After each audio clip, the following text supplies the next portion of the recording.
The question is, can I race cross after point to point? And yes, you can. You definitely need to take some rest after point to point on the order of kind of 1 to 2 weeks. When I opened up these questions, it was, I think, the week before point to point. And so now here we are 2 weeks later that I'm getting around to answering them. So it's a little bit, the timeliness is a little bit lost on this, but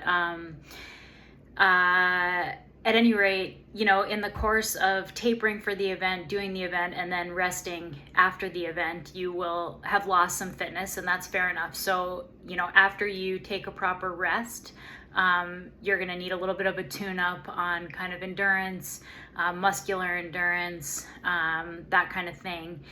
So for the folks that I coach, looking to race cross, having raced point to point, the approach that I'm taking this year is recommending to skip the first UTCX weekend, which is September 20th, and that way, because the following is a week off, that kind of buys you 2 more weeks of prep, dedicated prep, before you start racing. So basically that's kind of 4 weeks from point to point until your first cross race, and this is kind of how I would frame it, which is week 1, which is well past. Hopefully you basically took that week off. That kind of needs to be pretty extreme rest that week after point to point. And then week 2, kind of open riding, maybe some easy jogging to kind of get into cross specific work.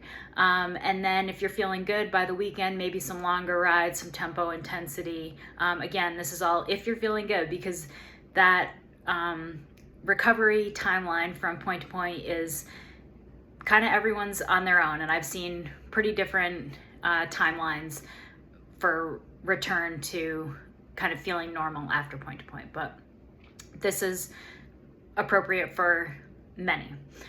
So then week 3, you would start to add some threshold and super threshold work, and my kind of bread and butter on that kind of thing are workouts that are like sets of 30, 40, 60 minutes of threshold work, where you're doing maybe 4 to 6 to 8 minutes on with 1 minute off, 1 to 2 minutes off, depending on the person.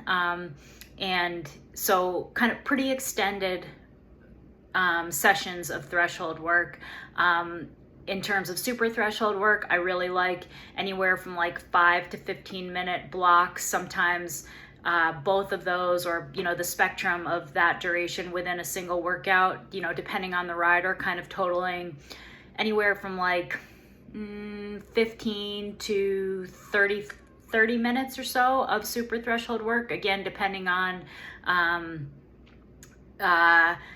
super threshold can blend into VO2 pretty quickly, so depending on kind of what duration of intervals you're doing and how much actual VO2 work you're getting out of that super threshold work would kind of depend on what the total time and zone might look like. But those are kind of bread and butter for that, getting back to intensity. So those might be workouts that you would do during the week, that 3rd week, and then on the weekend, again, maybe a spicy group ride, some kind of intensity combined with volume, and as well as a longer ride. I like to throw people like dismount remount rides. So you're riding on your cross bike, every 5 or 10 minutes you do a dismount and a remount. Maybe you throw in some barrier practice, additional skills work on a ride like that. And then week 4, locally we have P-Town, so maybe you do the P-Town race on the Tuesday as kind of a tune-up opener, or you do some kind of VO2 or anaerobic capacity workout on the Tuesday, maybe Wednesday, and then race UTCX on Saturday. And then, then after, that's kind of the 4 weeks from point to point into cross racing. After that, you're basically into the race and recovery cycle through cyclocross. So just don't forget to maintain some kind of volume, muscular endurance. It's easy to kind of only focus on race specific workouts, but you're getting plenty of that intensity with weekly racing. So make sure you kind of stay on top of volume and muscular endurance, so your aerobic base kind of doesn't fall out from under you. That can kind of happen when you just race every week. So yeah, that's your plan from point to point to cross racing.